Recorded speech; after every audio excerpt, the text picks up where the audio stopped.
नमस्कार दोस्तों, अगर आप मेरे से पूछोगे कि इस साल यूपीएससी पॉइंट ऑफ व्यू से कौन से टॉपिक सबसे ज्यादा इंपॉर्टेंट है, तो उसके अंदर मैं एक टॉपिक आपको जरूर बताऊंगा, दैट इज फ्री बाय।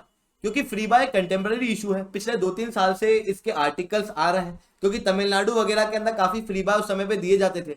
धीरे धीरे करके फ्री बाय कल्चर लगातार बढ़ रहा है, जिसकी वजह से कई सारे कंसर्न देखने को मिल रहा है। Even NITI Aayog, controller and auditor general of India, RBI, supreme court of India, election commission of India, Bharat के प्रधानमंत्री, इन सबके द्वारा इस फ्री बाय कल्चर के खिलाफ अपने स्टेटमेंट दिए गए। भारत के प्रधानमंत्री ने तो यह भी कहा है कि फ्री बाय एक रेवड़ी कल्चर है और हम लोग को इस रेवड़ी कल्चर को खत्म करना चाहिए। हालांकि कुछ पॉलिटिकल पार्टी का कहना यह है कि भारत के प्रधानमंत्री का यह कहना कि फ्री बाय को हमको बंद करना चाहिए, ये एक पॉलिटिकल मूव है, इकोनॉमिक मूव नहीं है। क्योंकि भारत के प्रधानमंत्री खुद फ्री बाय देते हैं। फरवरी 2019 के लोकसभा के इलेक्शन के थोड़े ही समय पहले भारत के प्रधानमंत्री ने कहा था कि 25,000 रुपए तक हम लोग देंगे वर्किंग वुमेन्स को। इतना ही नहीं, 6,000 रुपए तक किसानों को दिया जाता है हर साल, ताकि उनकी इनकम बढ़ाई जा सके। तो तमिलनाडु के फाइनेंस मिनिस्टर का कहना यह है कि isn't that a freebie, कि हम लोग को उस फ्री बाय को नहीं रोकना चाहिए। तो ये सारी कॉन्ट्रोवर्सीज हम लोग को देखने को मिलती है। तो दोस्तों, हम लोग चर्चा करते हैं कि यार ये फ्री बाय के अंदर इशू क्या है। सबसे पहला इशू आता है, that is economic issue. Freebie के अंदर क्या किया जा रहा है? फ्री बाय मतलब जैसे कर्ज माफी कर दी। महाराष्ट्र के अंदर इस बार इलेक्शन हुए थे तो उसमें कहा कि किसानों की कर्ज माफी कर देंगे। मध्य प्रदेश के अंदर भी सेम बात कही गई थी। आम आदमी पार्टी जब इलेक्शन लड़ रही थी दिल्ली में, तो उस समय पे कहा गया कि अगर हम लोग चुनाव जीत जाएंगे तो 200 यूनिट तक हम लोग फ्री बिजली देंगे। गुजरात के अंदर भी सिमिलर प्रॉमिस किए गए। अब इन फ्री बाय की वजह से कंसर्न क्या है? अर्थशास्त्र के अंदर चाणक्य कहते हैं कि लोगों की डिमांड बहुत है पर राज्यों का पैसा लिमिटेड है, और राज्य को अपना पैसा बहुत ही सोच समझ के खर्च करना चाहिए। मतलब जो गवर्नमेंट होती है उसके पास में पैसे कम होते हैं, हमारी डिमांड बहुत ज्यादा है। अब उन डिमांड के अंदर जो प्रायोरिटी सेक्टर्स हैं उनके ऊपर पहले निवेश होना चाहिए, जैसे इंफ्रास्ट्रक्चर, जैसे एजुकेशन, जैसे हेल्थ, इन सेक्टर के अंदर। बट वहां पर निवेश ना करते हुए क्या किया जा रहा है? फार्म का, किसानों का लोन वेवर किया जा रहा है। अब किसानों का जब लोन वेवर किया जा रहा है तो इसमें ऐसा नहीं किया जा रहा है केवल गरीब किसान, लगभग सारे किसानों का 2 लाख रुपए तक का लोन माफ कर देंगे। अमीर भी हो, गरीब भी हो, सबका हो जा रहा है। इसकी वजह से क्या होगा? फ्यूचर के अंदर एनपीए इशू आ जाएंगे। मतलब किसान फिर सोचेगा कि यार सरकार लोन दे देगी, अगले इलेक्शन के अंदर लोन भर देगी, तो अभी मैं लोन क्यों भरूं? पिछली बार मैंने लोन भर दिया था तो उसकी वजह से क्या हुआ था? मेरे को जो कर्ज माफी है उसका बेनिफिट नहीं हुआ था, जिसकी वजह से बैंक से लोन लेने के बाद में किसान जो है वो पैसे नहीं चुकाएगा। बैंक के ऊपर कंसर्न आएंगे। नॉट जस्ट दिस, गवर्नमेंट का बहुत ज्यादा पैसा इसके अंदर खर्च होगा। महाराष्ट्र के अंदर लोन वेवर को लेके 45,000 से 51,000 करोड़ रुपए तक दिए गए थे केवल लोन वेवर के लिए। अब जब लोन वेवर के लिए ये चीज दी गई तो फिर दूसरी पॉलिसीज के लिए क्या खर्चा होगा?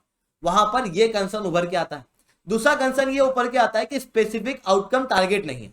मतलब तेलंगाना के अंदर 63% तक राज्य का टैक्स रेवेन्यू खर्चा होता है पॉपुलिस्ट पॉलिसी को कंप्लीट करने में। मतलब जो लोगों की पॉपुलिस्ट पॉलिसी है उसके अनुसार सरकार काम कर रही है। सरकार वेलफेयर के अनुसार काम नहीं कर रही कि लोगों के लिए क्या सही है। अब इस चीज का असर पीएसयू के ऊपर भी पड़ता है। स्टेट के जो फाइनेंस है उसके ऊपर एक लिमिट है। कहा गया है कि 3.5% ऑफ जीएसडीपी के अनुसार ही स्टेट जो है वो लोन ले सकती है। अब स्टेट के पास में इतना रेवेन्यू नहीं आता है कि वो ये सारे फ्री बाय, ये सारे पैसे, ये सारी स्कीम जो है वो अपने खुद के पैसे से चला सके। तो स्टेट क्या करती है? लोन लेती है। पर लोन के अंदर मैंने क्या बताया? 3.5% की लिमिट है। तो फिर स्टेट क्या करती है? स्टेट कहती है कि देखो ये 3.5% है, इसके अंदर पीएसयू के द्वारा लिया हुआ लोन कैलकुलेट नहीं होता। मतलब स्टेट की जो पीएसयू है उनके द्वारा जो लोन लिया जाता है वो कैलकुलेट नहीं किया जाता है, जिसके कारण से ऑफ बजट लोन लिया जाता है। मतलब लोन किनके जरिए लिया जाता है? पीएसयू के जरिए। बिजली माफी करने के बाद में डिस्कॉम कंपनी को उनका पेमेंट नहीं किया जाता, जिसके कारण से केवल डिस्कॉम कंपनी के अंदर 1.01 लाख करोड़ तक का कर्ज है। ये इश्यूज हम लोगों को देखने को मिलते हैं। मतलब सरकार के ऊपर, राज्य के ऊपर लगातार लोन बढ़ता है। इसके अंदर इलेक्टोरल इंप्लीकेशन भी है। आप समझना कि आज एक पॉलिटिकल पार्टी कह रही है कि हम लोग फ्री बाय दे रहे हैं, उसको विरोध करेगी दूसरी पॉलिटिकल पार्टी, तो लोगों की नजरों में दूसरी पॉलिटिकल पार्टी जो है वो एक विलन बन जाएगी। तो दूसरी पॉलिटिकल पार्टी कभी भी पहली पॉलिटिकल पार्टी के फ्री बाय के खिलाफ कंसर्न शो नहीं करेगी। नहीं तो पहली पॉलिटिकल पार्टी फिर क्या कह देगी कि वो पॉलिटिकल पार्टी आप लोगों का भला नहीं चाहती। जिसके कारण से अगली बार इसको वोट नहीं मिलेंगे। इवन ये जो दूसरी पॉलिटिकल पार्टी है ये देख रही है कि पहली पॉलिटिकल पार्टी इस तरीके की इलॉजिकल चीजें करने के बाद में, मैनिफेस्टो में कुछ भी चीजें डालने के बाद में, पॉपुलिस्ट पॉलिसी बनाने के बाद में इलेक्शन जीत रही है, तो फिर ये भी अपनी तरफ से फ्री बाय देने की कोशिश करते हैं, जिसके बाद में एक नेवर एंडिंग फ्री बाय की साइकिल जो है वो क्रिएट हो जाती है। इसकी वजह से पॉलिसी कंसर्न देखने को मिलता है। देखो फ्री बाय के अंदर चलो ठीक है यार, India is a welfare state, हम लोगों को लोगों तक पैसा पहुंचाना चाहिए, गरीबों तक पैसा पहुंचाना चाहिए, vulnerable section of the society तक पैसा पहुंचाना चाहिए। पर जब फ्री बाय दिया जाता है तो क्या सच में जिन लोगों को जरूरत है उन तक पैसे पहुंच पाते हैं? तेलंगाना के अंदर जब किसानों की लोन माफी की गई थी तो उस समय पर केवल 5% एलिजिबल फार्मर को ही पैसा मिला था। उसके अलावा जो 95% पैसा है वो ऐसे फार्मर को मिला था जिनको उस पैसे की जरूरत ही नहीं थी। नॉट जस्ट दिस, इसके अंदर दूसरी प्रॉब्लम ये होती है कि सरकार जो है वो अपनी जेब से पैसा नहीं दे रही है, सरकार जो है वो लोन लेके काम कर रही है।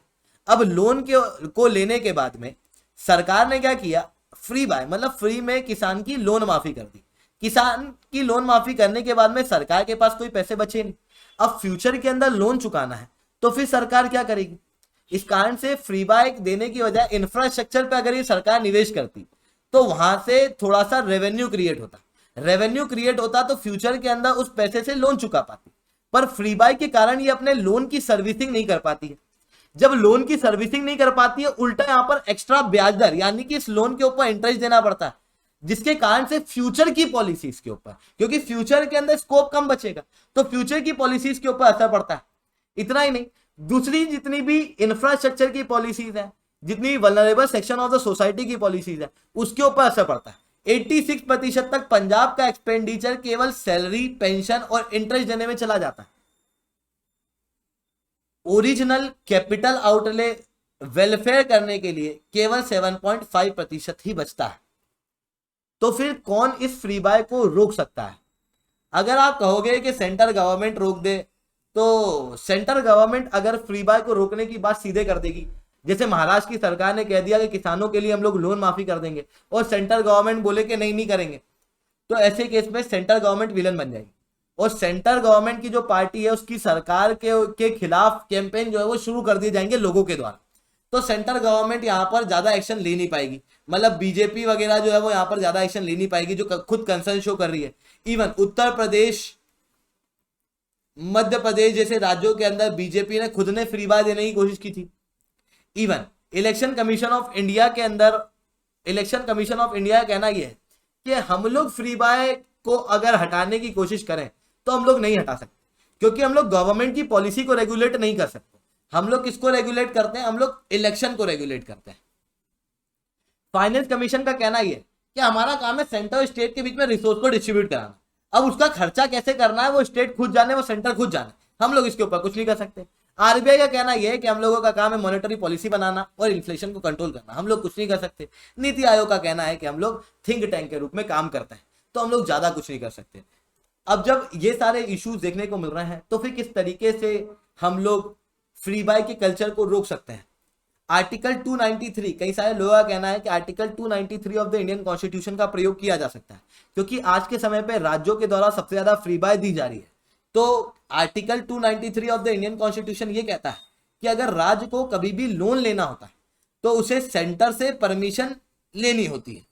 तो सेंटर जो है वो कुछ केसेस के अंदर राज्यों को परमिशन ना दे अगर वो फ्री बाय देने की बात कर रही है तो, बट मेरे को नहीं लगता कि एक इफेक्टिव तरीका होगा, क्योंकि सेंट्रल गवर्नमेंट खुद एक पॉलिटिकल पार्टी से बिलोंग करती है, जो फिर क्या करेगी, अपनी पॉलिटिकल पार्टी के लोगों को लोन लेने के लिए अलाउ कर देगी और दूसरी पॉलिटिकल पार्टी को लोन लेने से मना करेगी और फिर कहेगी कि it is not a double tyre government, और फिर उस वजह से दूसरी पॉलिटिकल पार्टी को सस्टेन करना मुश्किल हो जाएगा।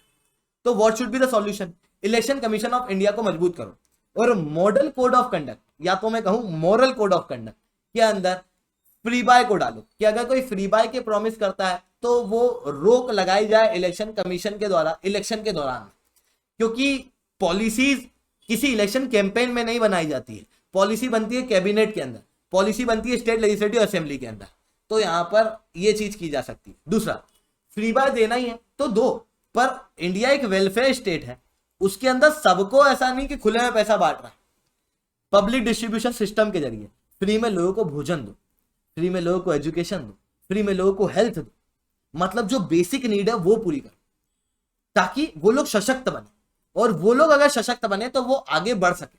किसी को मछली लाके मत दो, किसी को मछली पकड़ना सिखाओ, ताकि वो जीवन भर अपना पेट भर सके। अदरवाइज आप मछली ला के दोगे तो वो एक बार अपना पेट भर पाएगा। इंप्रूविंग द ट्रांसपेरेंसी, ट्रांसपेरेंसी को इंप्रूव करने के अंदर काम करो कि किसानों को जो लोन वेवर दिया जा रहा है उसके अंदर कितने एक्चुअल किसान हैं, कितने किसानों की इनकम कितनी थी, उनको कितना लोन वेवर दिया गया, अमीर किसानों के कितने लोन को माफ किया गया और गरीब किसानों के कितने लोन को माफ किया गया। एफआरबीएम एक्ट को रिवाइज करो। मैंने क्या बताया कि स्टेट क्या करती है, लोन ले सकती है 3.5% ऑफ इट्स जीएसडीपी ले सकती है। अब ये एक लिमिटेड है, तो स्टेट क्या करती है कि जब लिमिट पूरी होने लगती है तो वो पीएसयू के जरिए लोन लेती है, क्योंकि पीएसयू का लोन कैलकुलेट नहीं होता according to the FRBM act. तो इस एफआरबीएम एक्ट को चेंज करो और पीएसयू के लोन को भी स्टेट के लोन के अंदर कैलकुलेट करो। ऐसा सब यहाँ पर कहा गया है। तो दोस्तों लेक्चर कैसा लगा जरूर से लाइक करो। अगर आप लोगों को अनअकैडमी के ऊपर सब्सक्रिप्शन लेना है तो आपको लोग कोड यूज कर सकते हो SRC10। साथ में SRC10 मेरा टेलीग्राम ग्रुप है जहां पर इस लेक्चर की पीपीटी PDF आप लोगों को मिल जाती है। तो दोस्तों आज के लिए इतना ही। जय हिंद, जय भारत।